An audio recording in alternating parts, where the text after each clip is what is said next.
দেখেন না, আল্লাহর রহমতে এবার আইপিএল অনেক ভালো করছে মোস্তাফিজ।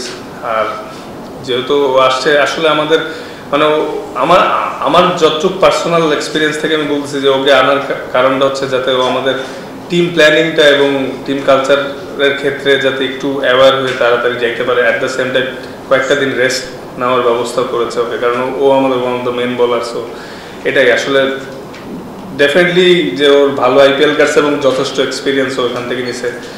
আর ইনশাল্লাহ আমরা যদি সবাই ফ্রেশ থাকি, ফিট থাকি, ভালো রিদমে থাকি, ভালো কিছু হবে বলিং সাইড থেকে। এই মুহূর্তে সবচেয়ে বেশি আলোচনা যেটা নিয়ে সেটার প্রেক্ষিতে প্রশ্নটা করি, সেটা হচ্ছে যে আপনারা নিশ্চয়ই আইপিএল দেখেন। আমি নিশ্চিত যে কালকে রাতের ম্যাচটিও হয়তো আপনারা দেখেছেন, যেখানে 10 ওভারের আগে 167 চেঞ্জ হচ্ছে। আপনারা টিভিতে যখন এই ধরনের ব্যাটিং দেখেন এবং জিম্বাবুয়ে সিরিজের 3টা ম্যাচের কথা যদি বলি এবং ওয়ার্ল্ড কাপও জাস্ট 2 উইকস অ্যাওয়ে, এই সময়টা আসলে নিজেদের কতটা পিছিয়ে থাকা দল বলে মনে হয়? না, আসলে সর্বপ্রথম যে আইপিএল এর কন্ডিশন আর এখানের কন্ডিশন একটু ডিফারেন্ট, প্লাস অপোজিশনও একটু ডিফারেন্ট। কিন্তু আইপিএল এর অনেক মানে মোস্ট অফ দ্য গেমই হাই স্কোরিং হয় এবং উইকেটটার ধরনটাও একটু আলাদা। আর এইখানে তো আমাদের বাংলাদেশে হাই স্কোরিং ম্যাচ একটু কমই হয় তুলনামূলক। অ্যাট দ্য সেম টাইম যদিও জিম্বাবুয়ে, কিন্তু দেখেন আসলে ইন্টারন্যাশনাল সিরিজ আমরা যারাই খেলতেছি আমি শিওর যে প্রত্যেকেই 100% দিয়ে চেষ্টা করেই ম্যাচগুলো জেতার চেষ্টা করতেছে। হ্যাঁ, হয়তো কম্পারেটিভলি একটু হয়তো মানে আইপিএলের তুলনায় এরা উইকার, কিন্তু তাও মানে আমাদের আসলে ভালো ক্রিকেট খেলেই জিততে হচ্ছে। এই সিরিজটা তো অবশ্যই আমরা এক্সপেক্ট করবো আপনারা বাংলাভাষ করবেন জিম্বাবুয়েকে যে ধরনের ক্রিকেট খেলছেন।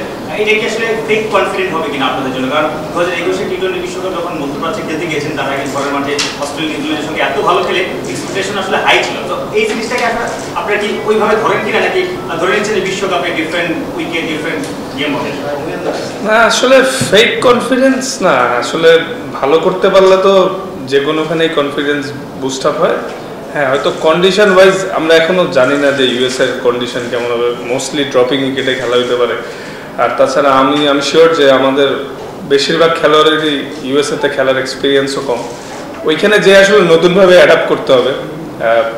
যদি মানে এখন মানে যেহেতু আমরা বাংলাদেশে খেলি এবং খেলতেও হবে, তো কন্ডিশন তো আমরা চেঞ্জ করতে পারবো না। তো যদি আর একটু স্পোর্টিং কন্ডিশন হইতো বা তাহলে হয়তো আর একটু বেটার হইতো, কিন্তু স্টিল আমাদের অনেক কিন্তু ভালো ক্রিকেট খেলতে হচ্ছে। আর আরেকটা জিনিস, যেটা যখন ইউএসএতে যাব তখন কিন্তু পুরোটাই নতুনভাবে কন্ডিশন অ্যাডাপ্ট করতে হবে। এবং একটা ভালো সাইড যে আমরা ইউএসএর সাথে 3টা ম্যাচ খেলবো, ওইখানে একটু আর্লি অ্যাডজাস্টমেন্টের হেল্প পাওয়া যেতে পারে।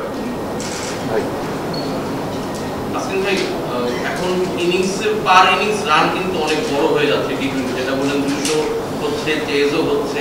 এই বাস্তবতায় আসলে আপনার 4 ওভার্সে ইকোনমি কত থাকলে বা কত রান আপনি স্পেন্ড করলে মনে হয় যে এটা স্ট্যান্ডার্ড, ঠিক আছে, ইট ইজ বেয়ারেবল, এটা এখন আপনার কাছে এটা কত ইয়েতে চলে আসছে? আসলে ভাই এটা টোটালি ডিপেন্ড করতেছে কন্ডিশনের উপর। কিছু উইকেটে হয়তো 4 ওভারে 40-এর মধ্যে রাখলে ভালো, কিছু উইকেটে 30। আর এনি কন্ডিশনেই এখন যে ক্রিকেট, স্পেশালি যারা পাওয়ার প্লে এবং ডেতে বল করে, যদি 4 ওভারে 30-এর মধ্যে রাখা যায় যে কোনো কন্ডিশনেই ভালো বলে টি-20-তে। কিন্তু আসলে ডিপেন্ড করতেছে কন্ডিশনের উপর যে কি উইকেটে খেলা হচ্ছে। এখন আইপিএলে যেরকম বেশিরভাগ ম্যাচে খেলা হয়, ওখানে 4 ওভারে 40-এ রাখা মানে অনেক ভালো বলে। তো আসলে ডিপেন্ড করবে কি কন্ডিশনে খেলা হচ্ছে।